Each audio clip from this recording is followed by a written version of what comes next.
তো কড়াইতে লবণ দিয়ে আলুটাকে ভেজে নিলাম।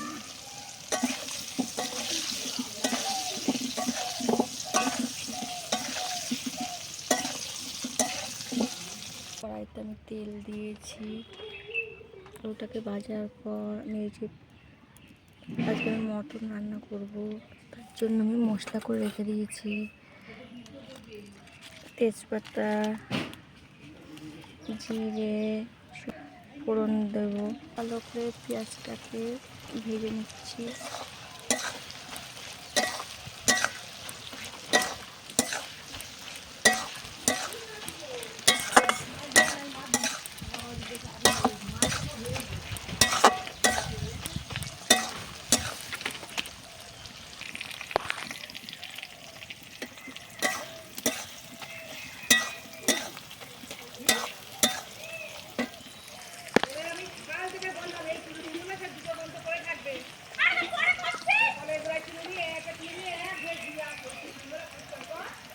তাতে মাংসের কড়াই দিয়ে পেঁয়াজ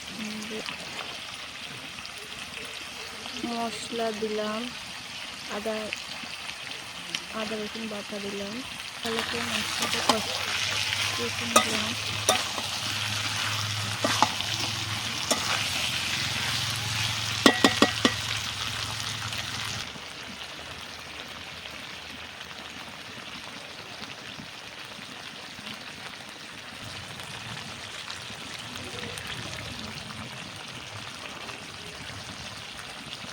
জল দিয়ে আলুটাকে দিলাম।